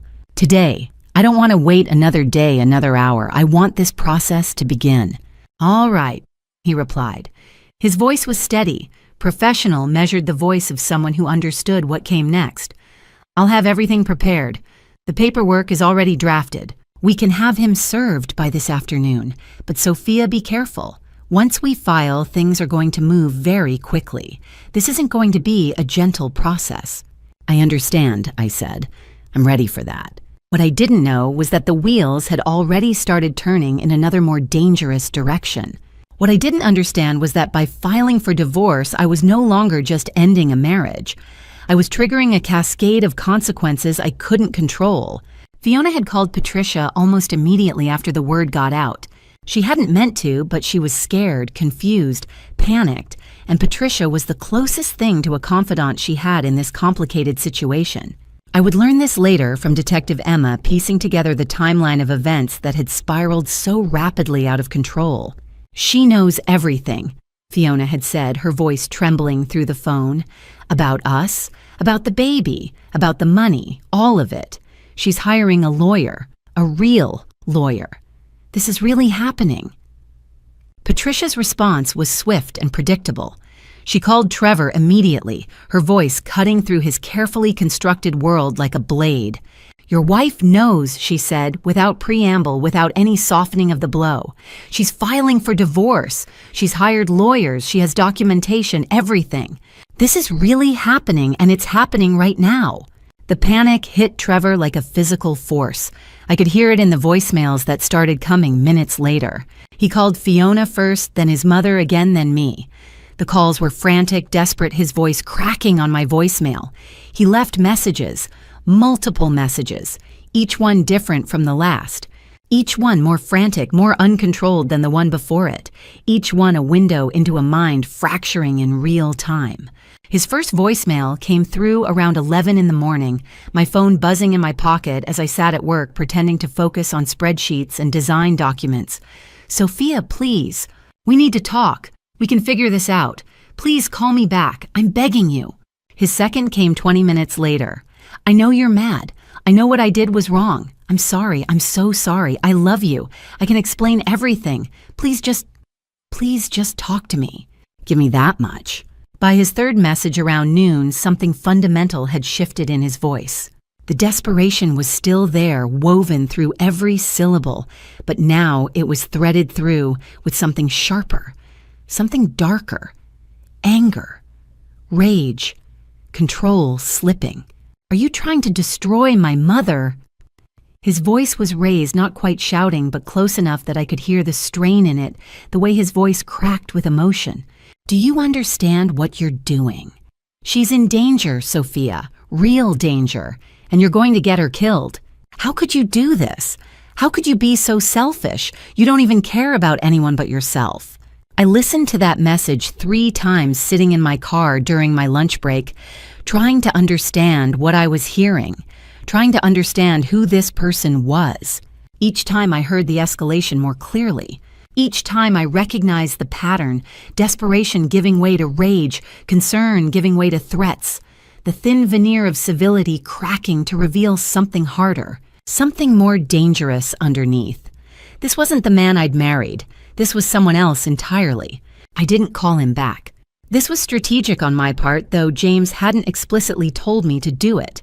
Every communication now was being documented by my lawyer. Every message was evidence.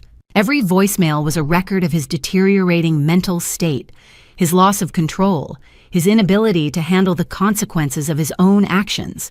I needed to show a clear pattern of escalation of emotional instability of threats directed at me. Responding would only interrupt that documentation, would only give him the chance to explain himself away. Instead, I sat in my apartment that evening and listened to Trevor's messages on repeat, my phone propped on the coffee table, his voice filling the quiet space. And I felt a strange mixture of emotions, anger, certainly, but also something else. Something closer to pity, mixed with fear. Because what I heard in those messages wasn't just a man losing his temper. What I heard was someone who had finally realized that all his lies, all his manipulation, all his careful calculations had collapsed completely. He'd been caught. He'd been exposed. The house of cards had fallen. And now he was trapped between competing loyalties, his mother's safety, his girlfriend's needs, his wife's righteous anger, and he had no way to satisfy all three. He was cornered. I'd learned enough from James to know what that meant. A cornered person becomes unpredictable. A cornered person becomes desperate. A cornered person becomes dangerous. A cornered person will do things they wouldn't normally consider because they have absolutely nothing left to lose. My phone buzzed with another notification, another voicemail. This time his voice was quieter, much quieter. And somehow that was more frightening than the shouting had been. Quiet rage was more dangerous than explosive anger. "You're making a mistake, Sophia," he said slowly, each word deliberate and cold like he was speaking to someone he didn't know. "You don't understand what you're dealing with. My mother, the people she owes money to, they won't just disappear. And when something happens to her when she gets hurt, that's going to be on your conscience. That blood is going to be on your hands. Think about that." It wasn't quite a threat, but it was close enough. Close enough that I understood the implication. Close enough that I knew he was no longer thinking clearly, no longer acting rationally. He was a drowning man trying to drag someone down with him. I forwarded all of his messages to James without listening to the last one again. I didn't need to. I'd already heard what I needed to hear. I'd already understood the message beneath the words. James called me back within minutes. "Don't respond to any of these," he said firmly. "Not one word, not even to defend yourself. Let them stand as evidence of his mental state, his threats, his escalation. This is exactly what we need to establish a clear pattern of behavior." I locked my apartment door and made sure the security system was armed. Then I checked the locks on all the windows. Then I sat on my couch in the dark and waited, listening to the sounds of the Seattle night outside, wondering how far a desperate he looked like a shadow of himself, flickering between a plea and a threat, would go when he had nothing left to lose. If you're still here, comment 1, so I know you're still with me. If you were in my place, would you stay silent to stay safe or move forward, knowing everything could fall apart? Please note the next part includes dramatized storytelling elements. Some details may be fictional. If you'd rather not continue, you can stop watching here. The afternoon light was fading from our living room when Trevor came home. I'd spent the entire day organizing everything for tomorrow for what would be the beginning of the end. All the documents James and I would need, all the evidence, all the proof of what Trevor had done, what Patricia had orchestrated, what Fiona had enabled. I'd printed out multiple copies of the most damaging emails, the bank statements, the photographs from that hotel room. I'd created a detailed timeline that mapped out every transfer, every lie, every calculated moment. I'd prepared myself mentally for what was coming, for the legal battle that would determine the rest of my life. The papers were spread across my dining room table, organized by category. Bank records in one pile, communications in another, photographs in a third. I'd been reviewing them when I heard the sound of his key turning in the lock. Normally, Trevor didn't get home until 7. He'd mentioned something about meetings running late, about having to stay until the end of the day at the office.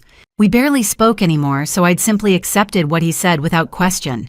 But here he was at 5 o'clock, 2 hours early, stepping through our front door like he was entering a space he wasn't entirely sure he belonged to anymore. I looked at him and felt something cold settle in my chest, like a stone dropping into dark water. He looked like he hadn't slept in days.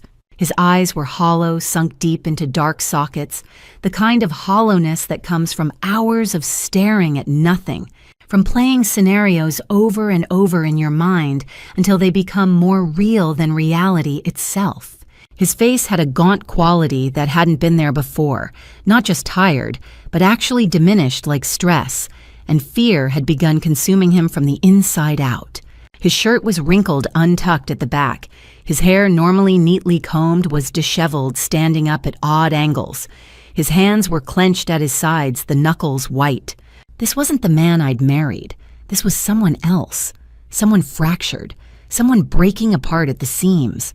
"We need to talk," he said. His voice was quiet, almost too quiet, controlled in a way that felt wrong, that felt dangerous. There was no pleading in his tone, no desperation like the voicemails. This was something different. This was a man who had made a decision, a man who had passed through desperation and come out the other side into something colder.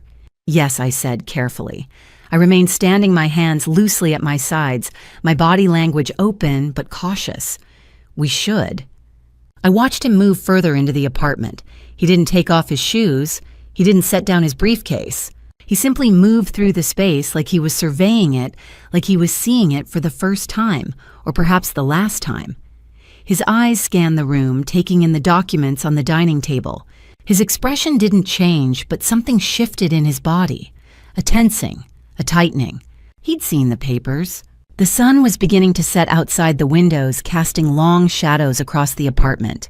The Seattle skyline was turning orange and gold, beautiful, and completely at odds with the tension that was building in the room like a physical presence.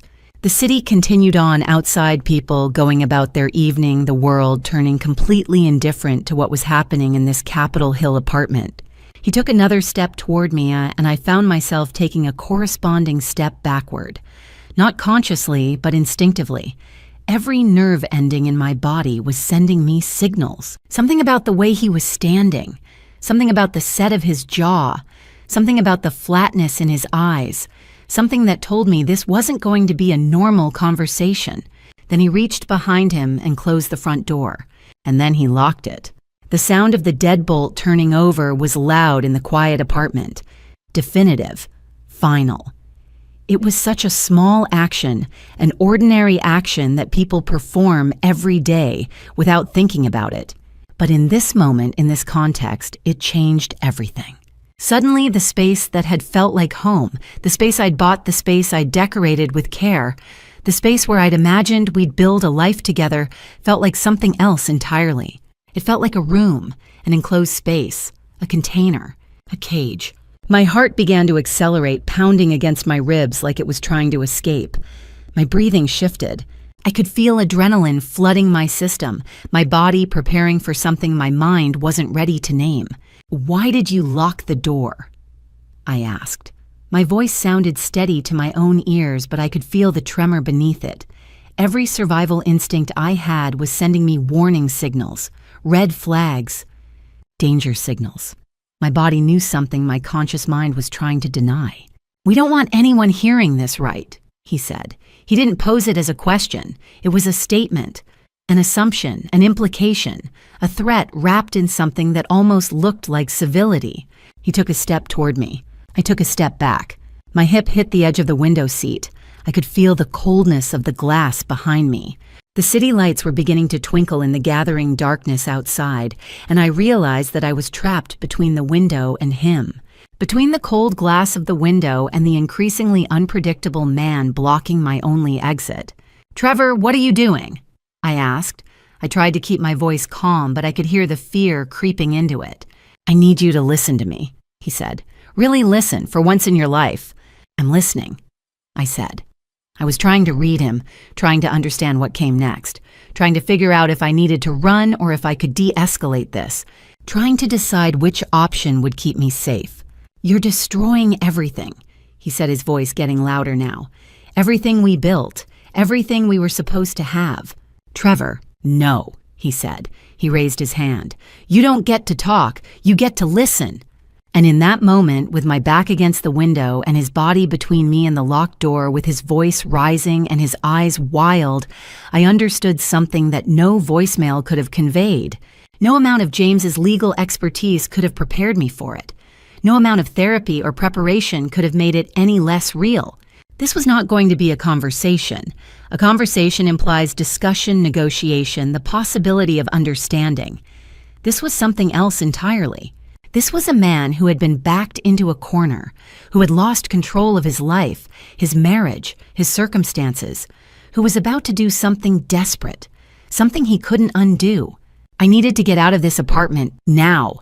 He had said it would not be a conversation. He was right. "You can't do this," Trevor said. His voice had lost the quiet control from moments before. Now it was sharp, filled with desperate anger that seemed to radiate from his entire body. "You can't just file for divorce and destroy everyone." "I'm not destroying anyone," I said carefully. "I'm protecting myself." "You're destroying my mother," he said. His hands clenched into fists at his sides. "Those people she owes money to, they're not going to wait. If you file for divorce, they're going to know there's no money coming. They're going to hurt her." "That's not my responsibility," I said. My voice was steady, but my heart was pounding so hard I could feel it in my throat. "I'm not responsible for your mother's debts, Trevor. I'm not responsible for the choices you made." "You're so selfish," he spat. "You don't care about anyone but yourself." "That's not fair," I said. "Fair." He laughed, a sharp, brittle sound that made my skin crawl. "Nothing about this is fair, Sophia. Nothing." He took a step toward me, then another. The space between us was shrinking. I was running out of room. I took a step back. My hip hit the window seat again. There was nowhere else to go. I was trapped between the cold glass window and him. "I don't want to do this," I said, my voice softer. "Trevor, we can figure out what he said. How you're going to ruin my life. How you're going to destroy everything." And then he pushed me. It wasn't gentle. It was hard, deliberate, filled with all the rage and desperation he'd been carrying for days. My body lurched backward violently. My hands flew up instinctively, but I was already falling. I hit the window seat hard, my knee cracking against the wooden frame. Pain shot through my legs, sharp and immediate. I landed half on the seat, half on the floor. My body crumpled my breathing, coming in short, sharp gasps. For a moment, there was silence. Trevor stood there looking down at his hands like they belonged to someone else, like he couldn't believe what he'd just done. His chest was heaving. His face was flushed. "Trevor," I said, my voice shaking, "did you just push me?"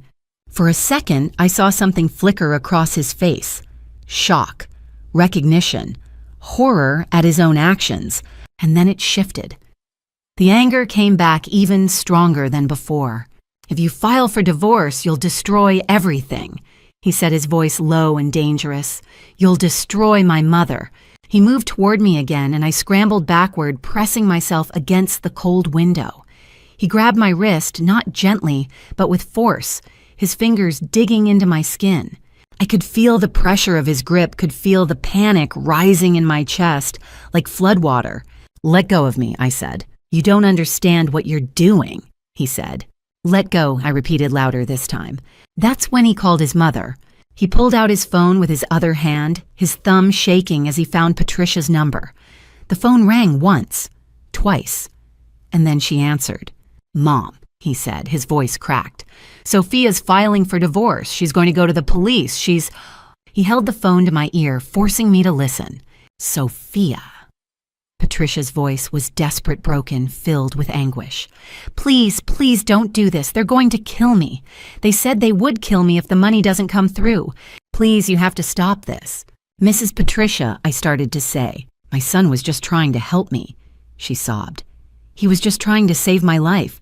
Please, Sophia, please don't file for divorce. They'll hurt me. They'll really hurt me."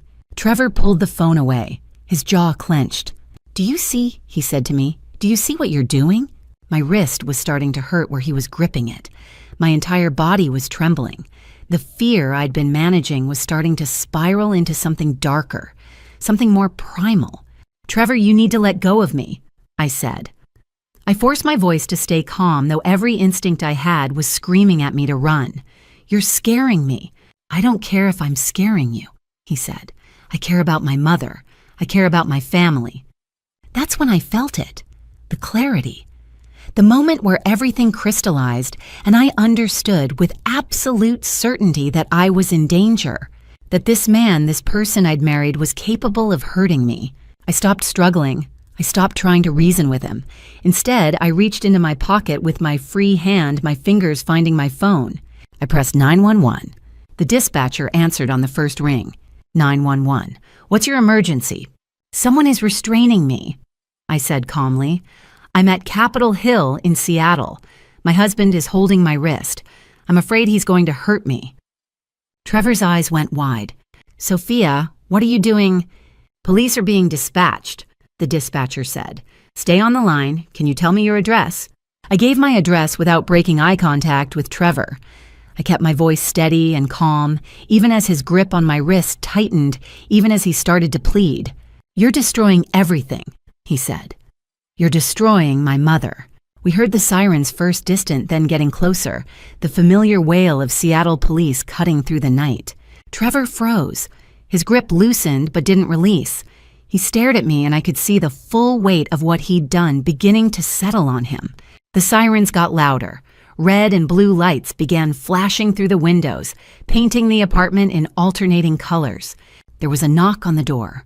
Hard, authoritative. "Seattle Police Department. Open the door." Trevor looked at the door. Then he looked at me. And then he let go of my wrist. The moment those sirens cut through the night, the moment the red and blue lights filled our apartment, I understood my old life had ended. The life I'd built with Trevor was over. Finished. What came next would be entirely different. The sirens cut through the Seattle night like a scream. The police officers moved through our apartment with efficient professionalism. They were kind, but thorough. There was no room for emotion in their procedures, only facts and documentation and the careful collection of evidence. Detective Emma gently took my wrist and examined it under the light. I could see the marks clearly now, red and darkening into bruises, where Trevor's fingers had pressed into my skin. The shape of his hand was visible on my wrist, a physical record of what had happened. "Does this hurt?" she asked, rotating my wrist carefully. "Yes," I said, "just tender." She nodded and took out her phone, photographing the bruises from multiple angles. Every angle, every mark, building a visual case for what my body could testify to even if my words somehow failed. "What happened tonight?"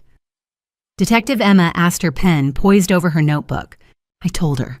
I told her about Trevor coming home early, about locking the door, about the push, about the grab. I told her in a calm voice that sounded like it belonged to someone else, some narrator in a story I was watching rather than living. She wrote everything down carefully. When I finished, she read it back to me to confirm every detail. Another officer, Officer Davis, was speaking to Trevor in the kitchen. I could hear the familiar cadence of Miranda rights being read. "You have the right to remain silent. Anything you say can and will be used against you in a court of law. You have the right to an attorney." Trevor's voice was muffled, confused. I didn't mean to. "Sophia, I'm sorry, But Officer Davis continued reading the rights without pause. The procedure had to be followed. An ambulance had arrived outside. 2 EMTs came in with their standard medical bags. One of them, a young woman with kind eyes, asked about my injuries. "I'm okay," I said. "I just want to leave." "We should get you to a hospital," she said gently. "Get you checked out properly." "I'm fine," I said. I wasn't fine, but I couldn't bear more examination, more questions. "I just need to be away from here." She made a note on her report Sophia declined transport and gave me information about warning signs to watch for over the next few days. That's when Detective Emma asked about other evidence. "Do you have any other documents?" she asked. "Beyond the physical injuries?" I showed her everything. Bank statements, emails, screenshots of ACH transfers, photographs from the hotel room, Patricia's desperate messages, Fiona's grateful messages. The detailed timeline I'd created, carefully documenting every transaction, every calculated lie. Detective Emma's eyes widened as she reviewed the documents. "This is financial fraud." she said, looking up at me. Possibly identity fraud. This goes way beyond the domestic violence incident. He used our joint account, I said quietly. He transferred money to his girlfriend without my knowledge or consent. He set up a hidden account. He used our money to fund an affair and pay his mother's debts to people who threatened her life. Detective Emma looked back at the documents, understanding the full scope of it. This is very significant, Ms. Sophia. Very significant indeed. She called another officer over and they began reviewing everything together, photographing documents, making notes. I realized this night wasn't just about what had happened in this apartment. It was about everything.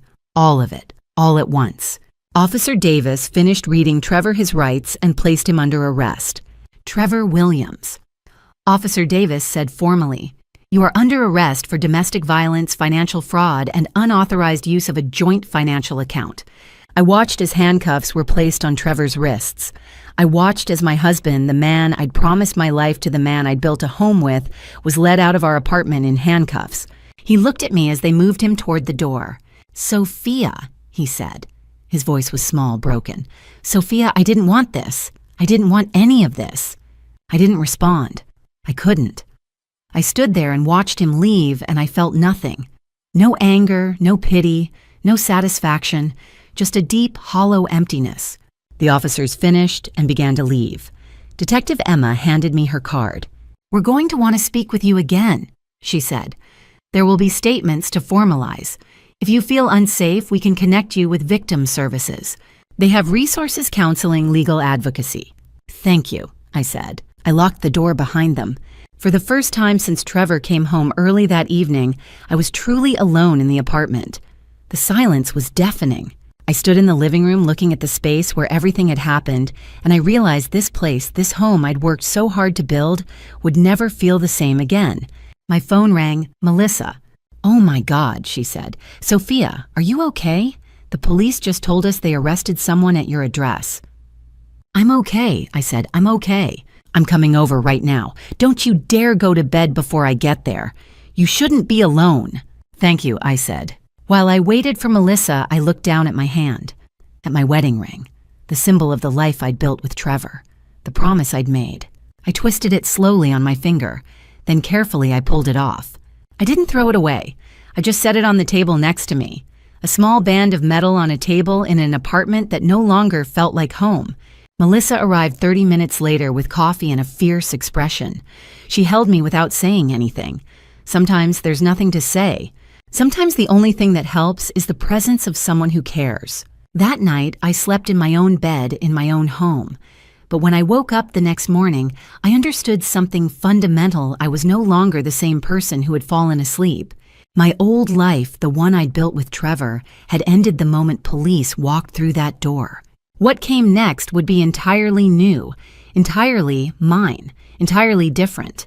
3 days had passed since the night Trevor pushed me, since the police sirens had filled our apartment. He'd been held in custody since that evening, detained for domestic violence while behind the scenes. Detective Emma and FBI agents had been working through the financial documents Sarah and I provided. That morning, I received a call from James. "They've filed the warrant," he said. His voice was calm, professional, but there was something else underneath. Satisfaction, maybe. Justice being served. Federal charges. Money laundering, fraud, conspiracy. They're executing it this morning. I didn't respond immediately. 3 days of waiting. 3 days of knowing he was in a holding cell, wondering what came next. 3 days of the legal system grinding forward piece by piece, conviction by conviction. "What does that mean?" I asked, though I already knew the answer.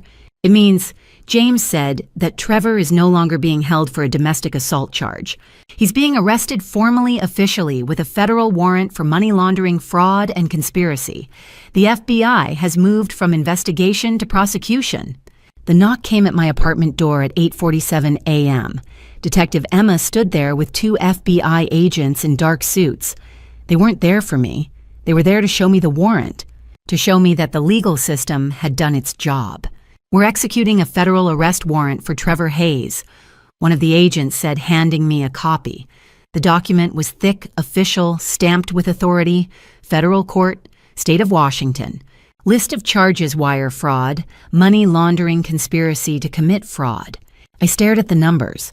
$180,000, routed through shell companies, laundered through Patricia's lending operation, each transfer a separate count, each transaction a separate crime. The interrogation happened in a federal building downtown. I wasn't there, but James told me the details later. Trevor admitted to everything within hours: the fraudulent accounts, the false invoices, the money flowing through shell companies in Oregon and Nevada. When asked about Patricia's involvement, he didn't deny it. He said she was running the operation. He said he was just helping move the money. The confession was clean, documented, irrefutable. Patricia was arrested the same day. The FBI raided her office. They found records going back 5 years. 5 years of loan sharking, 5 years of organized lending, 5 years of money laundering through accounts just like Trevor's. She was charged with racketeering, organized fraud, money laundering. The list was longer than Trevor's, more damning. Fiona had run. She disappeared 3 days before the FBI executed the warrant when she realized the investigation was closing in. But you can't hide from federal law enforcement, not for long. The FBI found her in Portland, Oregon 2 weeks later. She was living under a false name with $67,000 in cash, withdrawn from accounts connected to Patricia's operation. She was charged with money laundering, conspiracy, and fraud. The questions that had haunted me found their echo in the charges. Had she known all along? Had the baby been real or just another manipulation? Unlike Trevor, Fiona didn't cooperate. She refused to answer questions about the pregnancy, about her relationship with Trevor, about whether any of it had been real.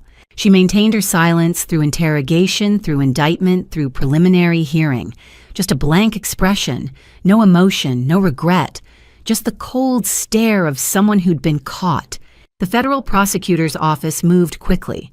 By November, sentencing dates were set. The charges were read in federal court: wire fraud, money laundering, conspiracy. The judge set bail at $50,000 for Trevor. He couldn't afford it. His assets were frozen. His accounts were seized. He remained in federal custody. In December, the sentencing guidelines were calculated. Wire fraud carried up to 20 years. Money laundering carried up to 10 years. Conspiracy carried up to 5 years. But Trevor had cooperated. He'd confessed. He'd provided information about Patricia's operation that helped the FBI expand their investigation. The judge sentenced him to 18 months in federal prison and 5 years supervised probation following his release. Patricia received 3 years. Fiona received 18 months, same as Trevor, but without the possibility of early release through cooperation. I sat in the back of the courtroom when the verdicts were read. I didn't feel triumph. I felt the absence of something, the absence of uncertainty, the absence of waiting, the absence of not knowing. The legal system had done what it was designed to do. It had taken the evidence. It had prosecuted the crimes. It had delivered sentences. My divorce was finalized the same month. I received the $45,000 that had been set aside in a separate account. I received the apartment. I received 50% of the remaining marital assets. On paper, it was clean. In reality, I'd lost far more than money. I'd lost 5 years to a man who'd used me as a financial tool for federal crimes. But I'd also gained something. I'd gained the knowledge that I could survive betrayal, that I could uncover lies, that I could stand in a courtroom and watch justice be served, even when the questions about what had been real and what hadn't lingered unanswered. The courthouse doors closed behind me on a gray Seattle afternoon. The rain had started again. People moved past me on the steps, completely unaware that for me, an entire chapter had just ended. I drove home to my apartment, the one with the sage green walls, the one I'd chosen, the one that was mine. 1 month after the sentencing, I stood in the middle of an empty apartment on Capitol Hill and painted the walls sage green. Just me, just a roller. Just the choice I'd made without asking anyone's permission. The color went on smooth and even. I stepped back and looked at it. For the first time in my adult life, I was decorating a space entirely for myself. No one else's aesthetic to consider, no one else's preferences to accommodate. The bedroom became cream. The kitchen became warm gray. The living room became a soft blue that reminded me of water. These weren't bold choices. They were quiet choices, and they were mine. The therapy started in the third week. Dr. Martinez's office was small and neutral, nothing too cheerful, nothing too clinical. She asked me to tell her my story, and I did. Not the parts I thought she wanted to hear. The actual parts. The manipulation, the financial control, the way he'd made me question my own judgment, the bruises, the lies told to two different women about where money was going, the systematic erasure of my own reality. She listened without flinching. When I finished, she said, "You were not wrong to protect yourself. Self-preservation is not a sin. It's survival instinct." I cried that day, but the tears were different. They were washing something away instead of drowning me in it. Week after week, I began to understand that none of this was my failure. The manipulation wasn't because I wasn't smart enough.